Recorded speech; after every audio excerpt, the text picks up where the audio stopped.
Pour qu'un gars, spirituel. Vous avez connu un réveil, hein. Peut-être que voilà, c'est pas comme les réveils que nous on prenait, mais c'est un réveil, oui.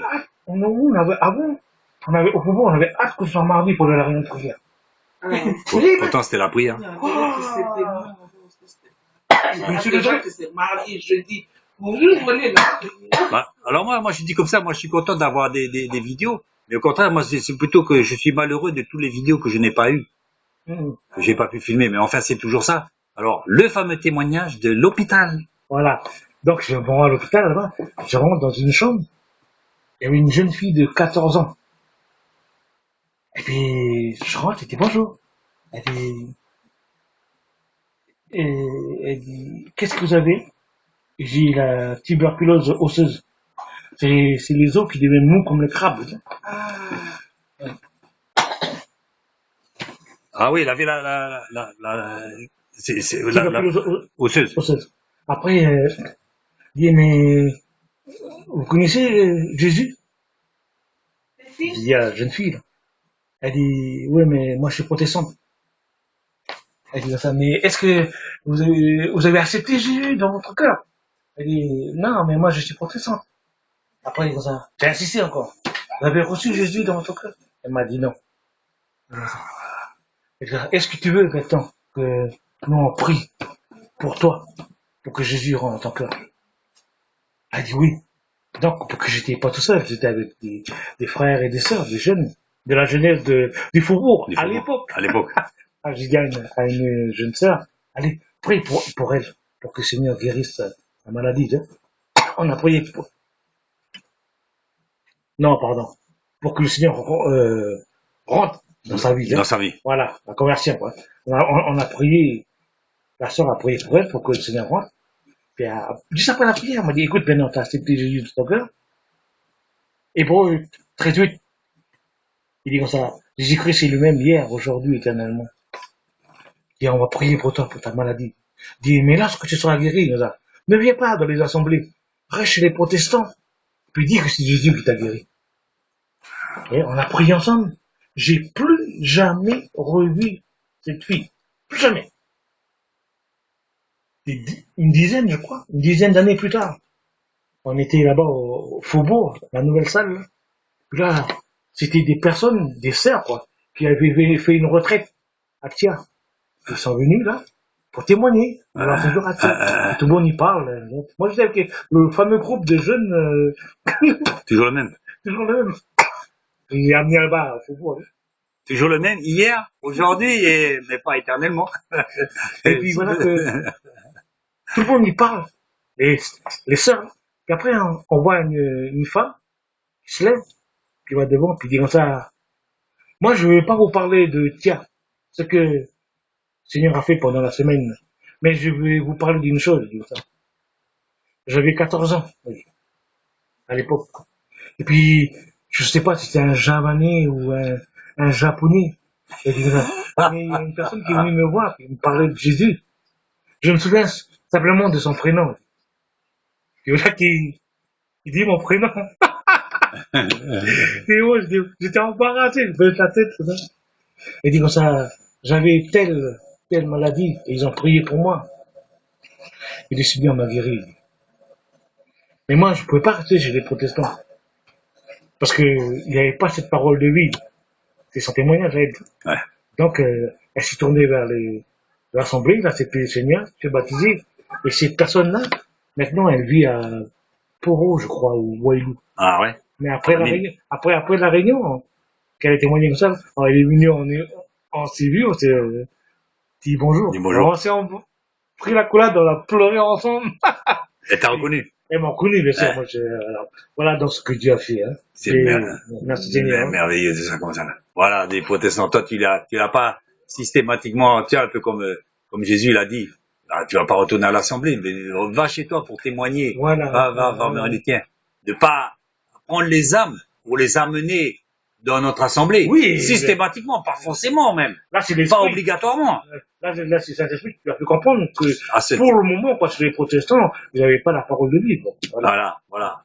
Et c'est pas parce que les pentecôtistes, l'assemblée de Dieu, pas se gargariser Mais il glorifie Dieu, quoi. Voilà, Glorifie Dieu. voilà, exactement. L'œuvre de l'esprit. Exactement. Par la suite, tu as appris que quand elle est sortie de l'hôpital, elle est retournée chez les protestants, non? Oui, oui, oui. Mais elle n'est pas restée longtemps, quoi, Voilà. parce qu'elle a vu que, Oui, voilà. elle a vu que Voilà. la parole n'est pas prêchée. N'est pas prêchée comme ça, voilà. Donc, voilà. C'est formidable, hein. C'est formidable. Voilà, comment merveilleux. Alors, ok. Oui. Alors, c'est un jour, je me suis retrouvé à la polyclinique du Faubourg, là, au Faubourg. Clinique Magnin, là. Magnin. Voilà. Oui, Magnin. Valérie Collant. Valérie Collant. Ouais. Alors, je rentre dans une chambre, là. Un vieux monsieur. Je dis bonjour, monsieur. Il me regarde, ça. Il dit, moi, je suis le révérend père Zimmerman. Je suis envoyé ici exprès pour les Indonésiens, à l'époque. Puis moi, je dis, vous êtes Zimmerman? En plus, mais il me dit, vous savez, c'est vous qui avez marié ma mère. Et on regarde, ah oui, oui. Après, on a parlé des choses et d'autres. Il dit, je peux vous poser une question? Je dis, oui, posez-moi une question. Il dit, voilà. Pour vous, qu'est-ce que c'est un chrétien quand c'est pas un catholique? Et cet homme m'a répondu, un chrétien quand il n'est pas catholique, c'est celui qui marche avec le Christ. Un catholique, ça, révérend père. Et puis, il y a un autre coup encore, j'étais là-bas à l'hôpital. S'il n'est pas catholique, il faut qu'il mange avec le Christ. Voilà, c'est celui qui mange avec le Christ. Et puis j'étais là-bas. Donc il n'a pas exclu que d'autres personnes soient chrétiens sans être catholiques, quoi. Voilà. Donc, et puis un jour, j'étais aussi là-bas à l'hôpital Gaston-Boré, avec tout le groupe de jeunes, de là que Fredo, ça. Ouais. Fredo, Farah, de là que on passe devant une chambre, puis Fredo nous pousse. Puis eux, ils sortent vite. Moi, je rentre dans la chambre, je vois des statues partout, là. Je vois monsieur en robe noire. C'est l'aumônier de la Gaston-Boré, là. Et puis, il dit bonjour monsieur. Il dit bonjour. Oh là là, il dit quoi d'abord? Et je lui dis, voilà, je suis un jeune chrétien, hein, et je vais parler aux malades, prier avec eux. Puis il me regarde, moi aussi je suis chrétien. Et mon travail, c'est d'aller derrière vous pour dire, ce que vous faites, c'est pas la vérité. Mais ça va. C'est un peu dit, je peux vous poser 2 questions? Elle dit, oui, posez. Elle dit, dans la Bible, elle dit, ça c'est, il est marqué de prier Marie. Il me regarde, il dit non. Il dit, alors pourquoi vous priez Marie? Il dit, parce que j'aime ma mère. De crime. Moi aussi, j'aime ma mère, elle est au monde d'or. Mais seulement, Jésus a dit, demandez au monde. Après ça, par ailleurs, aussi dans la Bible, il n'est pas écrit aussi de ne pas appeler un homme père. Elle dit, oui. Alors pourquoi vous acceptez qu'on vous appelle père? Il dit, non. Elle dit, c'est les hommes qui m'appellent comme ça. Mais allez faire les visites. T'as vu ça un peu? Et tu dis pour Zimmerman que tu disais tout à l'heure, là.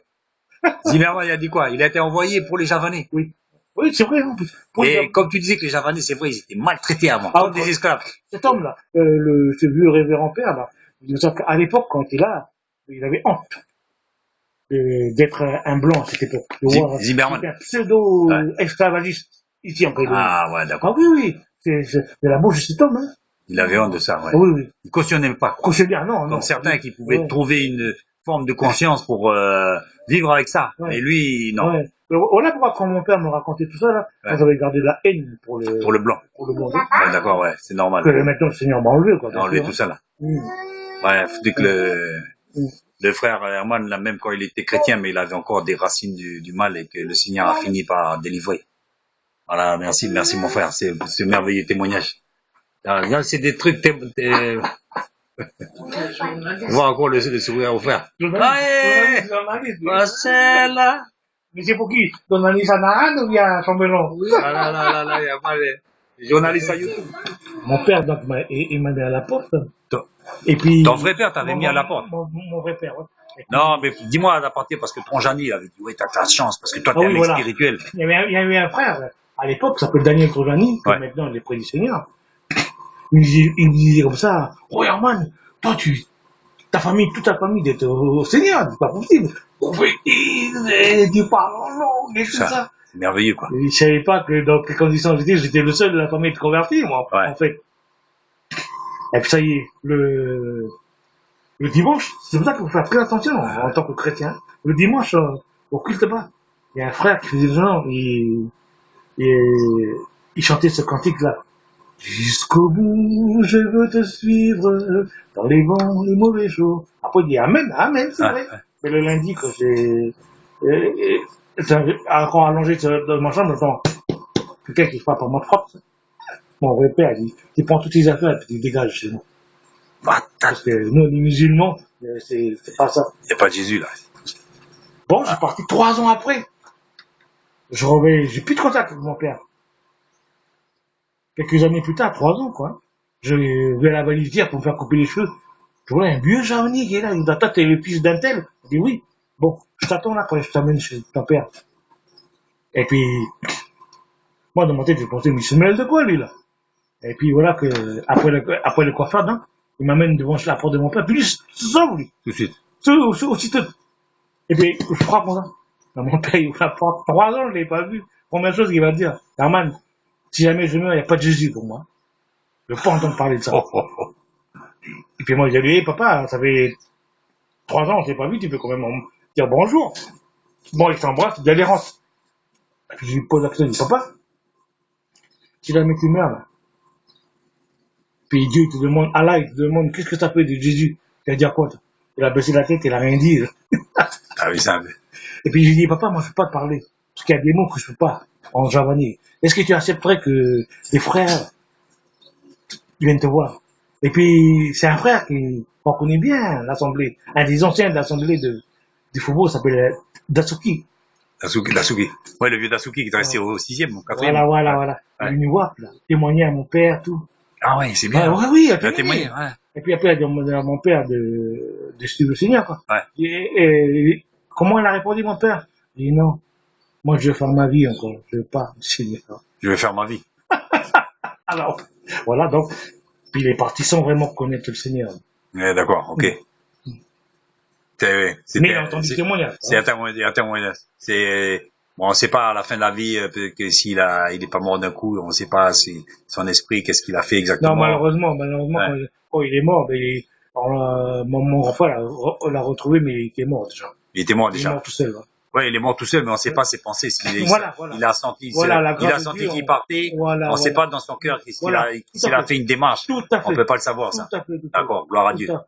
Ouais, voilà, c'est ça. Donc, on dit que ton père, c'était un dur. Parce que 3 ans après qu'il t'avait pas vu, le seul truc, il dit non, mais moi, il faut pas me parler de Jésus, quoi. Il a dit un truc comme ça, quoi. Et il a pas dit bonjour, ni rien, ni oui. C'est incroyable, quoi. Ouais, voilà, comme quoi il y a des gens vraiment durs sur la terre. Et toi, tu viens d'un milieu dur. Tu viens d'un milieu dur et froid et sans pitié, sec, quoi. Sec comme sec comme le vent du Nord. Et puis. Ça, c'est mon vrai père, hein. Brut de pomme, quoi. Et t'as vécu dans des, voilà. Et c'est pourquoi, moi, quand je suis converti, j'ai ma prière auprès du Seigneur, je dis, Seigneur, fais de moi vraiment cette nouvelle créature. Que j'ai pas les manières, les sentiments, les pensées de mon père. Parce que je sais très bien comment mon père l'a fait. Comment il nous a fait souffrir, hein. Ouais. Non, j'ai connu des choses, horribles, quoi. Terribles. Dur. Ouais. Dans le problème sentimental, affection. Ouais. En vrai, j'ai pas connu ça. T'as pas connu ça? Non. Ni de la part de mon père, malheureusement, ni de la part de ma mère, parce que comme on était nombreux, moi j'ai jamais... Il fallait qu'il s'occupe de tout le monde, quoi. Voilà, jamais ma mère m'a serré dans ses bras. Jamais. Ah non. Par contre, je sais, en rencontrant le Seigneur, qu'est-ce que c'est l'amour? Voilà. Le Seigneur nous dit... Ça, c'est autre chose. Là, ça révèle son amour. C'est incomparable. Gloire Dieu. Je pense qu'il y a pour tous les amis auditeurs qui nous voient là, je pense qu'il y a vraiment que le Seigneur qui peut nous donner l'amour qu'on a. Sinon, on devient des bêtes sauvages. Ah oui. On devient comme des Nicky Cruz, quoi. On devient, il y en a partout, en Java, en Calédonie, partout, de ces gens qui sont durs, qui rejettent tout parce qu'ils n'ont pas connu quoi. C'est simple chose qui est l'amour. Voilà, c'est pour ça. Ouais, je suis d'accord. C'est pour cela c'est qu'après les dons spirituels qui dit, je crois, dans Corinthiens 12. Et une fois qu'il a fini les dons spirituels, il passe au chapitre suivant. Et maintenant, je vais vous donner quelque chose de meilleur encore. C'est l'amour, la charité. Bien sûr. Et voilà, et c'est ça qui est le plus grand. plus grand que les prophètes, plus grand c'est quoi? Ben c'est l'amour, voilà. L'amour, ben c'est l'essence même de Dieu. Hein. C'est l'essence même de Dieu, l'amour, quoi, à Dieu. C'est vrai qu'on est. Bon, je laisse ça, ce petit mot là encore pas rajouter.